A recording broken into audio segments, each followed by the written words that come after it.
cela dans les années 90, à côtoyer les frères et sœurs qui sont dans la rue avec moi, qui aiment bien le hip-hop.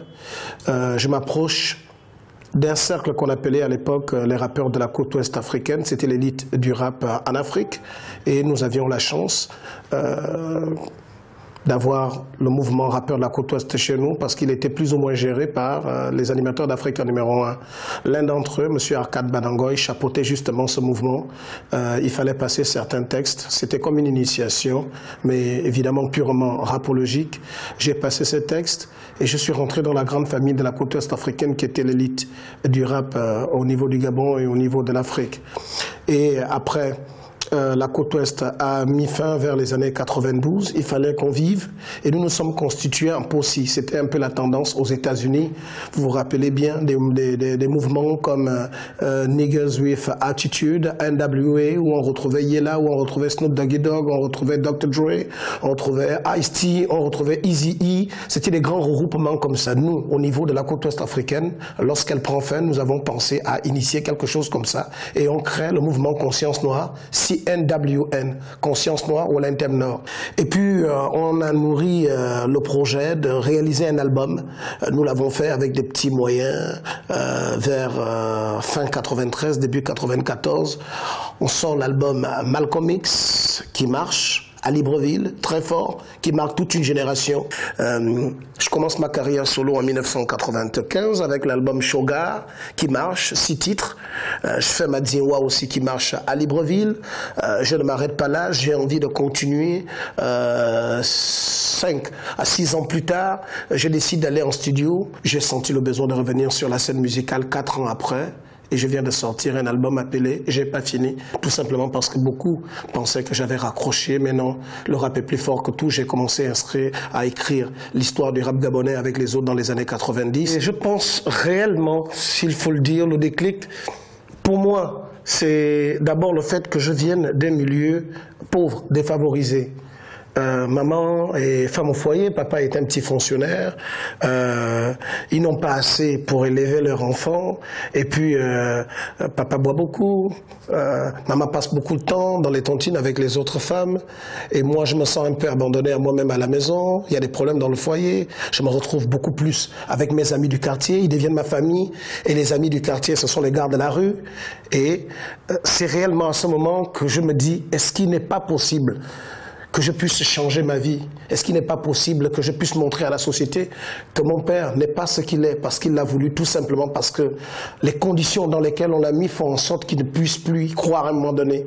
Il était important que je prouve à la société que ma mère n'aurait pas voulu être celle qu'elle est, tout simplement parce qu'elle est dans un environnement où elle devient ce qu'elle est. Et moi, est-ce qu'il n'est pas possible que je fasse autre chose pour montrer que dans ma famille, il y a autre chose qui peut se révéler. Et aujourd'hui, je m'estime fier, j'ai un nom qui fait l'Afrique, qui fera bientôt une grande partie du monde, et c'est déjà bien pour moi. Je regrette de ne pas avoir atteint le niveau de faire l'Olympia. J'ai toujours voulu faire l'Olympia, ça a toujours été un rêve. J'espère que j'ai encore le temps. Manu Dibango a démarré sa carrière à 50 ans. On a connu Césarien Evora dans la cinquantaine. J'estime que rien n'est perdu. Le regret pour moi, c'est de ne pas avoir joué avec une Patra parce qu'elle est arrivée à Libreville dans les années 95-96. Elle est arrivée, elle a mis quelques heures et puis elle est remontée dans l'avion. Je devais faire sa première partie. Je me suis dit, zut, je voulais chanter avec Patra Queen. J'aurais bien voulu chanter avec Diams. Dommage, je ne sais pas, est-ce qu'elle chante toujours? Ma joie, c'est de faire les métiers au contact humain.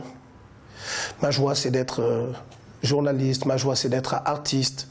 Ma joie, c'est de connaître le monde. Ma joie est celle de savoir que l'Afrique est en plein processus de démocratisation. Ma joie est celle de savoir qu'aujourd'hui, il y a de moins en moins d'Africains qui meurent de faim. Ma joie est celle de savoir aujourd'hui qu'on est en train de tendre vers l'Afrique qui gagne. On cesse de vendre l'afro-pessimisme au monde entier. L'Afrique est en train d'avancer, l'Afrique est en plein processus de démocratisation, l'Afrique est en train de talonner les grandes nations au niveau du développement. L'Afrique a des grandes inventions aujourd'hui. L'Afrique a une grande avancée significative au niveau de l'éducation, au niveau des logements, au niveau de la santé, même sur le plan politique. Idole, je parlerai de Jésus-Christ. Jésus-Christ n'est autre que Dieu fait chair. Idole, Thomas Sankara. Idole, Martin Luther King. Idole, Nelson Mandela. Idole, mon père, ma mère. Idole, les journalistes qui dans le monde entier se battent à faire passer l'information. Continuer à chanter, continuer à me battre pour faire connaître ma musique, continuer à être positif dans ma musique, continuer à dire la vérité, celle que je pense vraie, parce qu'encore qu'elle est relative, la vérité. Mes projets, c'est continuer à élever mes enfants, continuer à rendre mon entourage heureux. Mes projets, c'est continuer à œuvrer pour que mon pays, le Gabon, avance positivement, puisque je suis journaliste dans le processus de démocratisation, j'ai un grand rôle à ce niveau. L'un de mes grands projets, c'est aussi d'apprendre à connaître Dieu de plus en plus. La vie n'a rien de facile, ici on fait pas tout ce qu'on veut malgré toute la volonté du monde. On se heurte grave face aux troubles faits, mauvaise langue, partisans du mal. Qu'on le veuille ou pas, un jour on se fait très mal. Trop de frustration me suivent moi. Si tu savais comme je souffre dans mon être, tu n'es pas là, c'est l'enfer, je te jure. Toi si loin, moi si près, ils disent que j'en rigole. Connais-tu un père qui se réjouit de l'absence de son homme? Tu me manques. Quand tu cries papa où t'es, tu me manques. Que faire, j'ai mal et j'agonise, tu me manques. Ils le savent et ça c'est leur délire, tu me manques. Pour me faire mal ils t'utilisent. Les filles font tout ça, ne me demande pas pourquoi. Tu grandiras et tu sauras que les femmes ça ne pardonne pas. Je dirais aux jeunes Africains de croire en eux, de persévérer et de se dire que tous nous avons une place au soleil. Il faut qu'ils croient en notre continent, il faut qu'ils croient en Dieu. Il faut qu'ils croient au fait que peu importe la durée de la nuit, le soleil finira par se lever, le jour se lèvera. L'Afrique doit être forte, l'Afrique doit avancer.